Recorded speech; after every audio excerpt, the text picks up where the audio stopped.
under the Parent tab. There are all kinds of resources on the ODE website, and this is just one of many. And what you'll find on most resources is that the Common Core are a set of standards for K through 12, for English language arts, and for math. There are also science standards coming that are called the Next Generation Science Standards, and that's a parallel structure to the Common Core state standards. They are designed to be robust and relevant. What you hear often is that they're more rigorous, that they're higher level, that they ask for more critical thinking, for problem-solving skills, and those skills that reflect the knowledge needed for college and career. You see they support Oregon's graduation requirements as well. I'm going to talk a little bit more about college and career means tonight.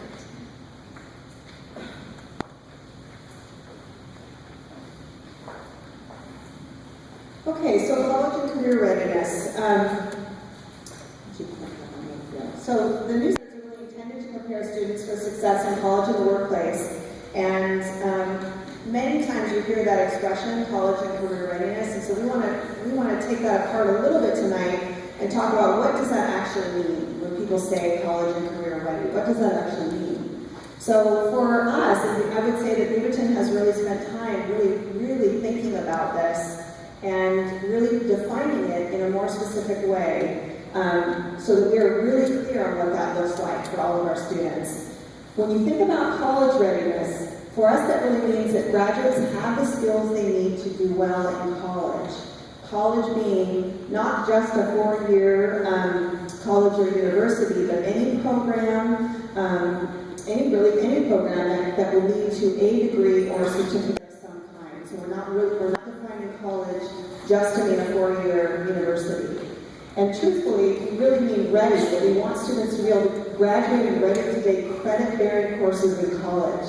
What the data is showing right now is that many students are graduating from high school, or graduating with a diploma, and are actually starting high school and ending up taking remedial coursework that unfortunately they have to pay for, and that often does not go towards their degree. So the goal is to really think, for us as a district, is to think about, okay, we have to prepare students to the level that when they leave us, when they leave the K-12 system, they are ready to enter the courses that will grant them credit towards their degree.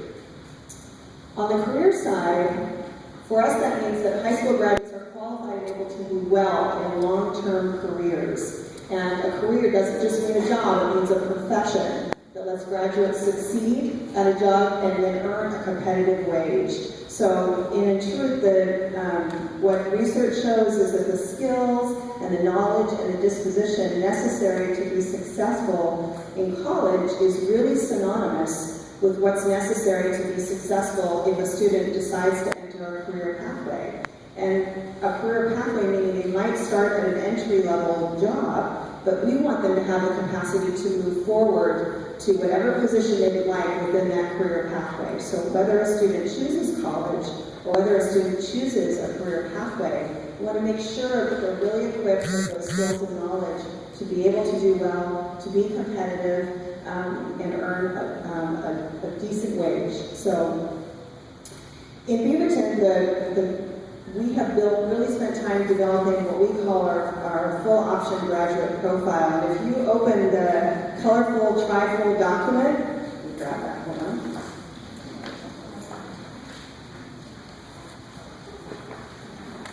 Into the center, okay, in the middle, you will see what we have defined for our goal for every student is to graduate with many options and be prepared to think, know, act, go. For us, those are what research shows are really the areas that you have to be thinking about in preparing students for college and career. So it's not just about content knowledge.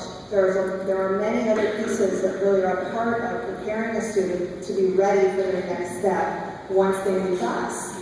So the think part, and this comes from, if you want to do a little bit more research on this comes from Dr. David Conley, who has done research on college and career readiness and has defined 4 domains of college readiness. The first one is what we have defined as think. which is really about the cognitive skills that are necessary to do well in college career. Are you able to really think creatively and critically in whatever field you choose? So, are you able to analyze? Are you able to synthesize? Are you able to really do that higher level thinking when you're faced with complex tasks and problems? That's what's embodied in that idea of think. The know is really the content knowledge that is to each of our disciplines. We know that there's a set of facts and information and skills that come along with every discipline. And we define that for each content area. We want to make sure that students leave our system with the knowledge and skills in each discipline that they need as they're moving forward. The ACT part is really about learning skills and learning strategies. What are those behaviors that are necessary for students to be successful? And we all know them because we navigate them all the time in the adult world. Those are the things we need to collaboratively work with other people. How do we manage our time? How do we work in a way that allows us, when we are faced with something difficult, how do we persist when something gets hard? So it's important that we're teaching those skills as well for our students and that they finish our system understanding that those are as critical to being successful when they enter college and career as the content knowledge. And many times we see that students who move to college or career sometimes aren't successful because of that specific area, because they haven't necessarily learned those time management skills, or they struggle to know how to self-advocate when they need help. So our goal is to really help students develop those skills and strategies as well. And then finally, the go, which is really about how do we help students understand how to navigate beyond a K-12 system. There are very specific that happen in a school that are much different when a student moves to the college level or moves into a specific career pathway. So how do we help students make the transition from a K-12 world to a post-secondary world where things are much, much different? And we need to support students in building that bridge so they can navigate that new world anywhere they choose.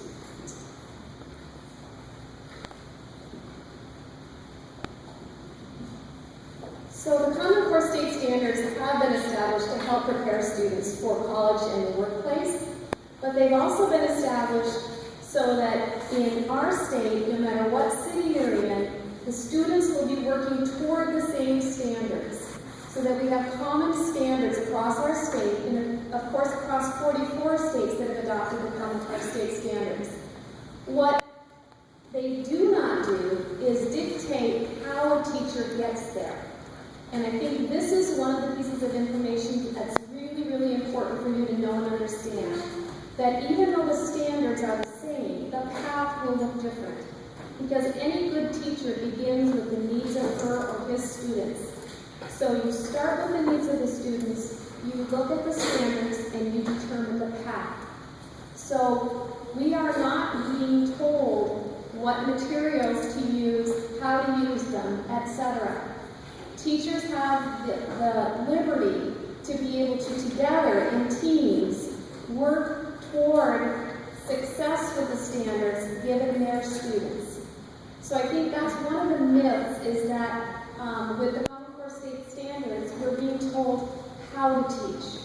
We're being told what to teach to, and then the teachers work together using the resources the district has to help their students meet those standards.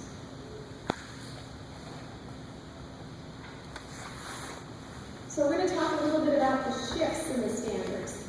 And what we did at the very beginning, when we looked at the Common Core, principals together looked at the shifts, and we talked about what's the same and what's different.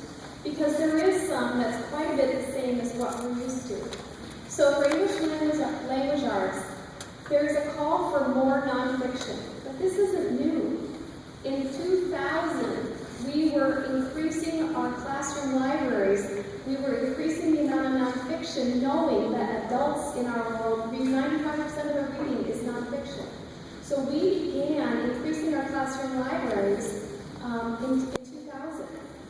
At the elementary level, the recommendation is for the end of elementary that they're doing 50-50, that they're doing 50% fiction and 50% nonfiction. Toward the high school level, it's 30-70. But that 70% nonfiction happens across content areas. So in the course of science instruction, in the course of math, in the course of social studies, students are reading nonfiction. There's a focus on close reading of text. Instead of just reading quickly and talking about a connection that the child may have to the text, they're really digging in. They're rereading. They're looking for evidence to support claims. It's a much more detailed skill than what kids are used to. If you've been in classrooms and heard kids make connections, that's one strategy to use. But now we're going to be also asking them to identify what the author is talking about, what the point the author is making, and provide evidence from the text to support their claim. Higher level skills. There's also a shift in an increase in academic vocabulary. And we know that a child's vocabulary highly influences their success. That vocabulary development begins before age 4. In fact, there are studies that say that the preschool years are the most formative years as far as vocabulary goes. In math, we'll be learning more about fewer concepts, going deeper. But there is a focus on fluency, on skill building, on speed, on accuracy, so that all of those things happen automatically. There's an automaticity to the skills, so the kids don't have to spend their time thinking about what is 3 plus 7. It becomes automatic, and then they can apply it. So again, that application using real-world examples to better understand concepts, kids will be applying their math skills to real-world, authentic situations.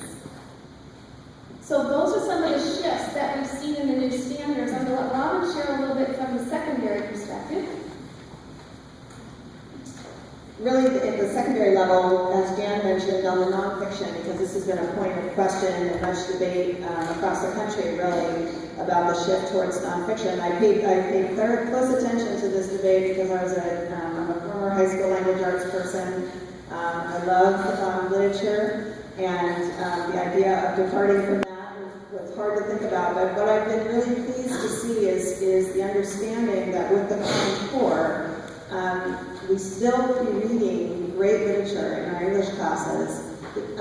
Part of what we're working to do is to blend in nonfiction in that process. So if I am reading Shakespeare, I might also be reading a biography, which would be nonfiction. I might also be reading a literary analysis of the work, which is nonfiction. So there are very natural ways to bring nonfiction into an English language arts classroom that blend extremely well with the goals of the Common Core. So I think the language arts piece at the secondary level will start to see some of those other components, but I still see us really committed to teaching great literature in our English courses. The other piece, as Jan mentioned, is that most of the nonfiction reading in a student's day at the high school level occurs in many other courses.